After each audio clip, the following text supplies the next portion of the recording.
So while together with Jennifer Aniston, Brad Pitt meets Jolie on set. They get together, and now apparently, reportedly, he meets Marion Cotillard on set in Allied, and now is divorcing Jolie. I guess Brad Pitt has some kind of fetish with co-stars who play spies in his movies, or he's just a guy like everyone else. And Jolie, you can't say no to that.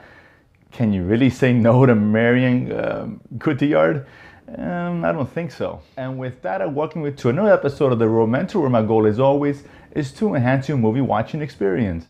So, Allied is newest movie by Robert Zemeckis, who I like. He's given us great movies: Back to the Future trilogy, Polar Express, Castaway, Forrest Gump, for example. So I was looking forward to this one particularly, not only because of him, because of Cotillard and Brad Pitt together. I like both of them a lot.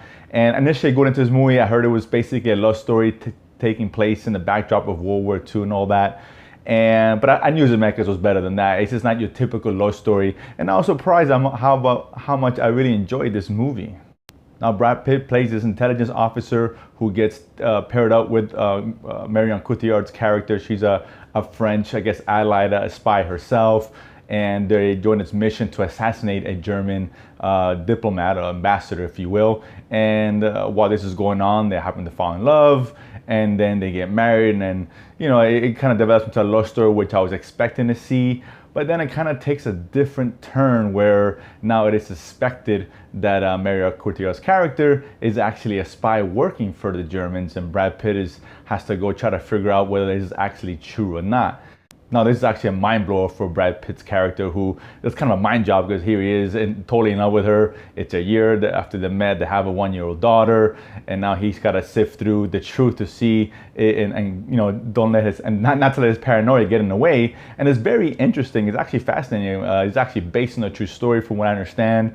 It's very captivating, where it's kind of the mystery's unraveling, and I won't give too much away, but it's actually a very intriguing story behind here. The love story is well done, don't get me wrong, but that's not what you really should be seeing this movie for. Cotillard and Brad Pitt have really good chemistry together. It's not great, but it's good, and the love story is strong, and you got some decent action in there. It's kind of like a thriller drama for the most part, but doesn't really hit a home run in any one of those aspects. It's just kind of one of those movies where it gives you a little bit of everything, but doesn't do one thing particularly great. Okay, this is not a fantastic movie by any stretch of the imagination, but it's actually not bad. It's actually well put together, very well directed, good performances, solid all the way around.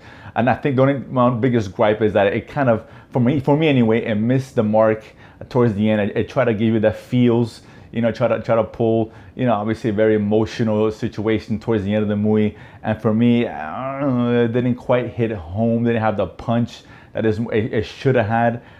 But that notwithstanding, I was actually surprised about how much I actually enjoy watching this movie. I'm obviously going to recommend it. If you're a World War II buff, absolutely go watch it. If you're a big fan of Brad Pitt, there's no reason why you shouldn't watch it. Again, I wouldn't hold this as high as some of the other ones are out in theaters now, but I should definitely go catch it if you can. Watch it at home, on video, whatever the case, if nothing else. So comment below, let me know what you guys thought about it. And of course, as always, subscribe below and feed my need to go to the movies and talk about it afterwards. See you guys next time.